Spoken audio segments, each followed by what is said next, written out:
Hello everybody, my name is Tess and I am from Group 3, which will discuss the topic about metaphor and stylistic. So to introduce you, metaphor is a way of speaking in a figurative language and on which you apply it to a person or an object. So, figurative language in literary works, as you can see from the screen, it's that using words in a way that departs from their literal meaning. So, it has been crucial in literature, adding depth and emotional impact. So, over time, philosophers, linguists, uh, literary analysis, they're often called stylisticians, have explored these figures of speech, particularly metaphors. Metaphors. They study how figurative language adds layers of meaning and engages readers more deeply. So here from you can see from the example from Shakespeare's Sonnet 73. Shakespeare uses metaphor to explore themes of aging, time, and mortality. He compares himself to a late autumn season, hinting at his own advancing age. Each image builds this idea. So, as you can see here, that that time of the year, it refers to autumn, that suggesting that he is in a later stages of life. So here we can also see from yellow leaves or none or few on the trees emphasizes the idea of aging and life's eventual decline. So you can also see here from his sonnet, a bare ruined choir, its once filled with birdsong, symbolizes a loss of vibrancy and youth. So the poem continues and Shakespeare moves from autumn to twilight. It represents the end of the day, much like the end of life. He also mentions black night as a metaphor for death, bringing a sense of finality. And finally, he uses the glowing of such fire and ashes of his youth as images of a dying fire to represent his fading vitality by linking life to a fire that eventually consumes itself, and he highlights the inevitable decline. So in this poem, its message, Shakespeare concludes that noting that this awareness of life's brevity actually strengthens love. The final line suggests that understanding mortality makes love and appreciation deeper. It emphasizes the value of each fleeting moment. So this sonnet is actually a prime example of how figurative language can powerfully convey complex emotions and ideas, which is why it continues to be a key focus for literary analysis. So next, we'll talk about the conventional and novel views of metaphor. So here you can see that uh, metaphor as a linguistic tool, it's often seen as a feature of language. Like you can see here, metaphor is a linguistic phenomenon where thus the metaphorical use of word angel in an utterance, such as Sue is an angel, is a characteristic of a linguistic expression angel. So, for example, calling someone an angel, it suggests that Sue is very kind or very pure, like an angel. So the next second is metaphor is based on resemblance. So metaphor works because there's some similarity what's being compared. So it's saying here that Sue is an angel, and so we know that Sue has the qualities that associates with angels, like they're so good, they're pure, they're innocent, and they're kind. So metaphors are like shortened comparisons, but in a very poetic way, one might say. So, in the third, Metaphor is used for some artistic and rhetorical purpose, like I've said earlier. So it's mainly artistic, it's mainly associated with artistic or literary expression. It gives language more depth and aesthetic appeal, especially in poetry and storytelling. And the fourth, since metaphor is a conscious and deliberate use of words, people have a special talent to use it. So, using metaphors is often seen as a talent. It's thought that metaphors mostly used consciously, meaning writers or speakers choose their metaphors carefully to create an effect, especially in literature. And the fifth one, metaphor can be used for special effects. Thus, it is not inevitable part of everyday human communication. So, it's in a traditional view suggests that metaphor isn't necessary for everyday speech or thinking, but it is instead an artistic choice for special effects, such as making language more engaging or vivid. And the sixth is metaphor is often seen as a deviant or improper use of words because it is used instead of equivalent literal expression. So some consider that metaphor as a non-literal, even improper use of words, that it replaces what could be said in a literal way with a figurative expression. So in seven, the dead metaphor view claims that metaphor have been conventionalized over the years. So certain metaphors have become so common over time that they've lost their figurative edge, becoming a dead metaphor. So for example, phrases like time flies. So when you hear the word time flies, you think of, oh, time is going so fast. So like phrases like time flies are no longer seen as metaphors, but as common expressions nowadays. So when you, it's already like it's part of the common words now. It's no longer like a metaphor. Like it's no longer when you say it's poetic type of way of saying that time is going so fast. So when you say time flies, it's no longer seen as a metaphor, thus calling it a dead metaphor. So it's uh, in layman's term, it's like saying that the special have become an average.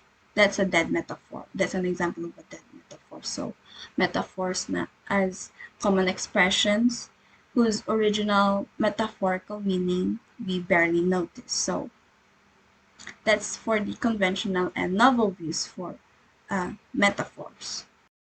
Next, we'll talk about the metaphor in historical perspective. So as you can see here, since the time of ancient philosopher Aristotle, metaphor has been broadly used to describe different types of figurative language, including related figures like metonymy, like using a related word to represent something, like the White House. It means when you hear the word the White House, it means the US government. So, and there's also synecdoche, using a part to represent a whole, like wheels to mean a car, like, oh, those are my wheels. Those are my wheels. So when you hear someone say that, it means, oh, they have a car, they have a bike, they have a vehicle or something. So to discuss metaphor, it takes two main perspectives. Its metaphorical nature of language, that's the first view. So in the first view, some believe that language is, as its core, metaphorical. According to this view, our words and expressions naturally develop from comparisons and imagery. And this is how we interpret and understand the world. And there's also the metaphor as a language too. It's a second view. The other perspective in this one sees language as a structured, ruled, governed system. So here metaphor is seen in the second view as a break from the normal or literal way of speaking, a kind of creative divergence that brings freshness to language but is not essential to its structure. So, historically, classic rhetoric, the traditional art of speaking and writing, it aligns with the second view. It treats metaphor and related figures of speech as optional devices used to make language more expressive. This contrasts with the cognitive tradition, which it, it emerged later. So it argues that metaphor is central to how we think and communicate, not just a stylistic flourish. So, in summary to this, that metaphor has been interpreted either as the essence of language and thought or as an extra tool used to enhance communication. Next, we'll talk about the metaphor as transference. Here, metaphor for Aristotle in Poetics is the application of an alien name by transference. So we have four types of transference or metaphor as a transference. So he defines, for Aristotle, he defines metaphor as a transferring meaning. So you apply word in an unusual context so that you can create new connection or meaning. So like I said, there are four types of transference that applies meaning. Our first one is from genus to species. This type of metaphor uses a broad term, genus, to describe something specific. That's the species. So the broad term is genus, and the genus is describing something specific, which is the species. So for example, here, there lies my ship, for lying at anchor is a species of lying. So it's saying that there lies my ship uses lies, a general action of resting or laying down, to mean lying at anchor, a specific kind of resting applied to ship. So you can see it's a way of transference from a broad term to describing something. The second one is from species to genus. So the first one is genus to species. This time it's species to genus. So the specific word species is used to present a broader idea, which is the genus. For example, saying 10,000 noble deeds. So verily 10,000 noble deeds hath audacious wrought, where 10,000 is used for a large number. So saying the 10,000 noble deeds, it means many noble deeds. It uses a specific number, 10,000, to stand for a concept of a large quantity. On the third one is from species to species. This involves shifting between two related specific terms. For example, in the phrases drew away the line. So I will read it for you first. From species to species, the example is with blade of bronze drew away the life and cleft the water with the vessel of unyielding bronze where Arusai too drew away. It is used for tamyan to cleave and tamyan again for Arusai, each being a species of taking away.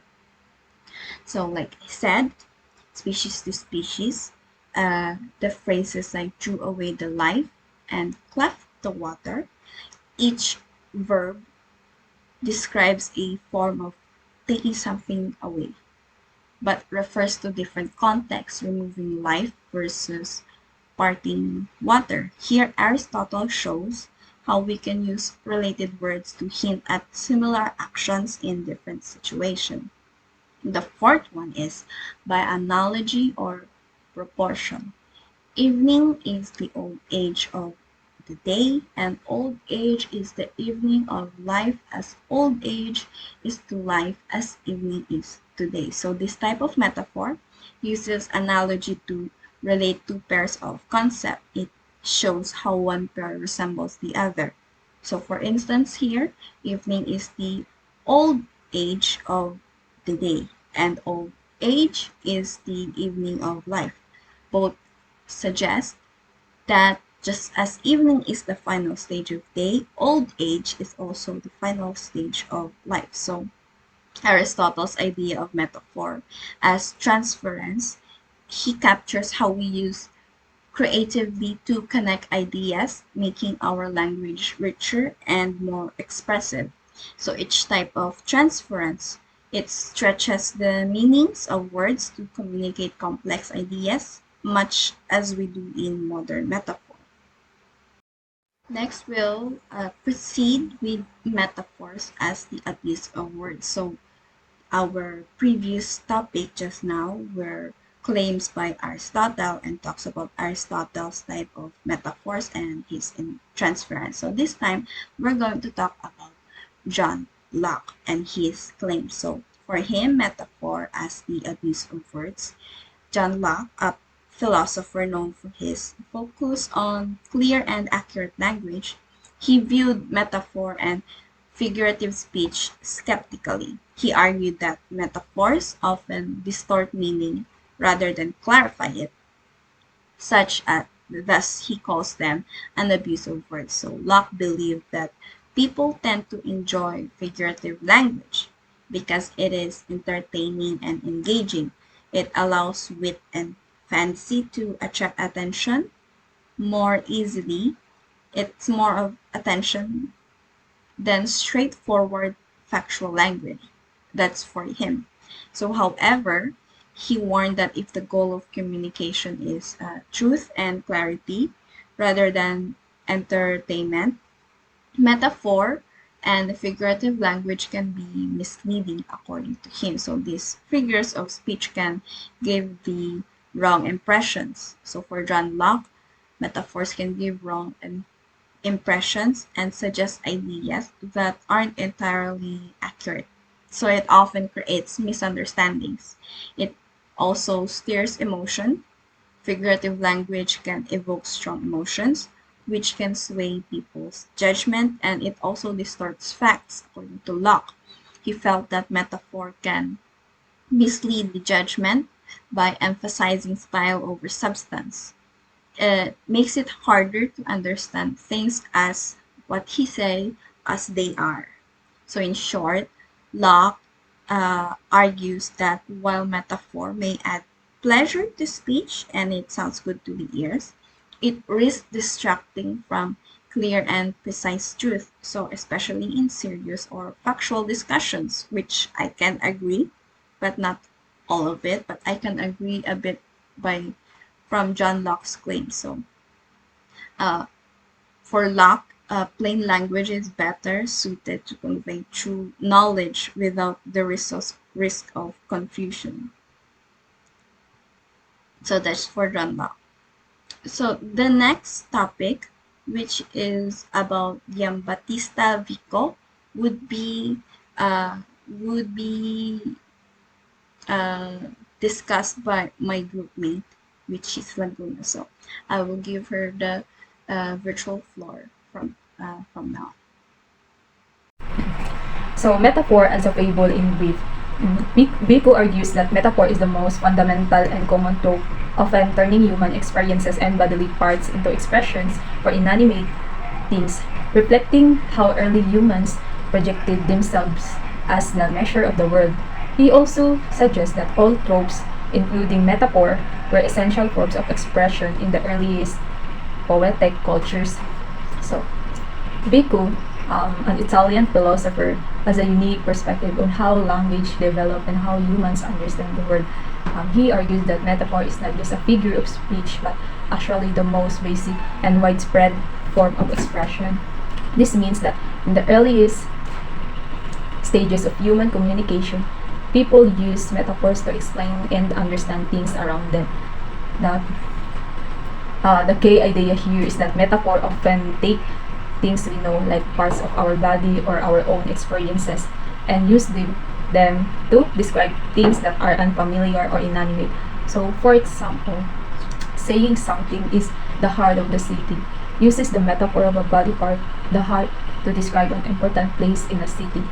So Biko believes that early humans naturally saw themselves as the center of everything, and so they projected their own experiences and physically sensations into the world around them. So in the other word, humans used their own bodies as a kind of measuring stick to make sense of things like nature, objects, or events. So this way of thinking, so Biko says, is what gave rise to metaphors and help people relate to their surroundings. So Biko suggests that other figures of speech or tropes like similes or allegories and personifications were also central to the earliest forms of poetry and expression. These tropes were ways of humans to communicate complex idea and emotions long before language became more structured and logical. So to Biko, these poetic forms of expression were not just artistic. So they were essential for early human societies to make sense of the world and communicate with each other. So Biko is saying that metaphors as well as other figurative language were the primary way humans understood and expressed the world in its early stages. They used their own bodies and experience to describe and make a sense of everything, from the nature to society, and this way of thinking helped lay the foundation for all human communication. So, metaphor as a relation between tenor and vehicle. So, Richard developed a theory of metaphor that distinguishes between the tenor, the underlying idea, and the vehicle, the imagery used to express it. With their relationship called the ground, he argued that metaphors are central to everyday language, not just a poetic or literary language, and that both literal and metaphorical meanings can coexist. Richards also emphasized that metaphor involves the human mind making connections between seemingly unrelated things, which contributes to the power of language and thoughts. So, Richards is a famous scholar, create a way of understanding metaphors that focuses on two key elements, and this is the tenor and the vehicle. So the tenor is the main idea or concept being discussed, while the vehicle is the image or comparison used to explain it. So for example, in a metaphor, time is a thief, time is the tenor, the idea being explained. So and thief is the vehicle, the image used to describe time. So the relationship between the tenor and the vehicle is called the ground, which is the shared quality or connections that links them, like the idea that both time and the thief take something away. So Richards argued that metaphors aren't just fancy expressions used in the poetry or literatures, they are a normal part of everyday language and thought. He believed that our ability to make connections between seemingly unrelated things is what makes metaphor so powerful. By comparing things that seem very different, so metaphor help us understand abstract ideas in a more concrete and relatable way. So Richards emphasized that metaphors shape how we think, communicate, and make sense of the world around us, blending both literal and metaphorical meanings together. So, next is the metaphor as a focus and frame. So, Max Black's interactions theory of metaphor argues that metaphors involve the interaction between a primary subject, tenor, and a secondary subject, the vehicle, with meaning emerging from their relationship, unlike the substitution or comparison used. Black believes metaphors cannot simply be replaced by literal expressions without losing cognitive depth. Instead, they project a set of associations from the secondary subject onto the primary subject, creating new insight. Black also highlights the cognitive and creative power of metaphors, suggesting they reveal previously unrecognized connections between different domains. So, according to Black, when we use a metaphor, we're not just comparing two things or substituting one thing for another, as other theories suggest. Instead, metaphors involve the interactions between two things, the primary subject, which is the main idea you're talking about, or tenor, and the secondary subject, which is the image or concept used to describe it, or the vehicle. So the key idea is that the meaning of the metaphor comes from the how these two parts work together, and the relationship between them is what's creative understanding. So for example, in the metaphor, time is a thief. Time isn't just being compared to a thief, nor is thief replacing time in a literal way. Instead, the qualities of a thief, like taking or stealing, are projected into the idea of time, helping us see time in a new light. Black argues that metaphors can't just be replaced by literal language without losing something important. If you replace the metaphor with plain descriptions, you lose the deeper cognitive and creative effects that metaphors have. So metaphors let us think about things in unexpected ways and draw connections between different areas of life. They often show us new relationship between ideas that we wouldn't have noticed otherwise. So, in this sense, so metaphors are more than just decorative language.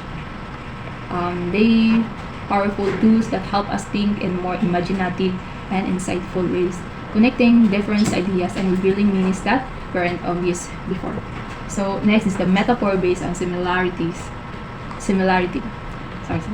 So Roman Jacobson's essay on aphasia distinguishes two types of language: disturbances, similarity disorder, which is the affecting metaphor, and contiguity disorder affecting metonymy. He argues that this disturbance reflects broader linguistic processes, with a metaphor and metonymy being central to normal verbal behavior and cultural expressions. So metaphor dominates in romanticism and symbolism, while metonymy is gay in realism and prose, though metaphor has historically been more emphasized in linguistic and literary studies. So according to Roman Jacobson, or son, I guess, he wrote an important essay about how language can be disruptive in a certain ways, especially in people who have aphasia, a condition that affects language. He identifies the two main type of language problems. One he calls similarity disorder, and the other contiguity disorder. So the similarity disorders affect metaphor, which is when you compare two things based on their similarity, like saying the world is a stage. While contiguity disorder affect metonymy, which is when you use one thing to represent another based on their closeness or connection, like saying the White House issue a statement to mean the president. So Jacobson argues that these two language processes, metaphor and metonymy, are not just random problems, but reflect broader patterns in how we use language every day. He points out that metaphors are especially important in certain artistic movements like romanticism and symbolism, where writers and artists use metaphors to create deeper, more symbolic meaning also. So on the other hand, realism and prose rely more on metonymy, focusing on the direct relationship between things like cause and effect or part and whole. Despite this, Jacobson notes that in the history of language studies, metaphor has often been given more attention than metonymy, and it's considered a more dominant or prominent tools in both literary and linguistic traditions. And so Jacobson's essay shows how these two forms of language, metaphor and metonymy, are essential to how we express ourselves and how they occur in the different ways in the literatures and everyday life. So next is the metaphor as a foreground, then deviation, and the literature. So metaphor in literature, whether novel or dead, are deviations from linguistic norms that foreground the text, inviting creative interpretation and rereading within its own text, which is central to the nature of poetry. So in the literature, metaphors, whether they are new or well-known, are seen as deviations from the usual way we use language. This means that when we encounter a metaphor, it doesn't follow the standards, everyday rules of language, which makes it stand out in foregrounds to the text. By foregrounding, we mean that the metaphor draws attention to itself and the way it's used, inviting readers to think more deeply and creatively about what it means. So metaphor push us to read more carefully and interpret the text in new ways, since their unusual or figurative meaning isn't immediately obvious. So this quality of metaphor is especially important in poetry, where language often breaks away from the ordinary to spark new insight or evoke emotion. So when we come across the metaphor in a poem or piece of literature, it encourages us to pause, reconsider, and explore the deeper layers of meaning within the text, which is an essential part of what makes literature rich and engaging. Good day everyone, I am Maxine Shelly Alfaro and I am the third reporter of Metaphor and Stylistics. So, let's proceed. Metaphor in conversation. Metaphors are not simply paraphrases, but convey a different meaning than the literal sentences. They are used to make sense of the speaker's intended meaning. So, in conversation of the metaphor, metaphors aren't just different ways of saying the same thing. They add a new layer of meaning to what someone is trying to express. Next is Grice's maxim of metaphors. Metaphors flout the maxim of quality, as they appear to be false when taken literally. So Grice's maxim of quality, the metaphors break the rule that statements should be literally true because they say one thing but mean another. Next is the relevance theory. Metaphors are interpreted using the principle of relevance, aiming for maximal efficiency and cognitive impact. So the relevance theory is we understand metaphors by focusing on their relevance and balancing their effort with the most meaningful impact. So next is Derrida's deconstruction of metaphor. Derrida argues that metaphors are usurers of language, fading away with the time and becoming dead metaphors.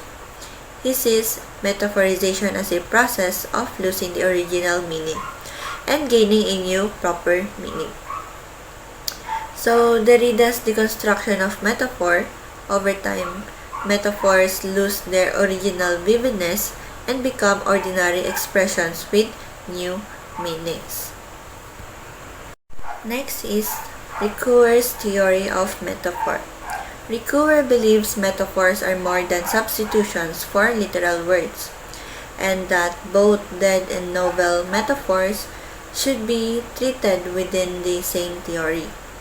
He sees metaphor as a pair of contrasting traits that both abolish and preserve the literal sense. So, Ricoeur's theory of metaphor, the metaphors don't just replace literal words. They transform and blend literal and figurative meanings, creating something new. Next is embodied cognition. The cognitive claim that language is embodied and the mind and body cannot be separated. This explains why personal readings are common in practice, based on individual experiences and social circumstances of the reading. So our thinking and language are influenced by our physical experiences and the world around us. So next is metaphor in interpretation. Metaphors play a significant role in interpretation of literature.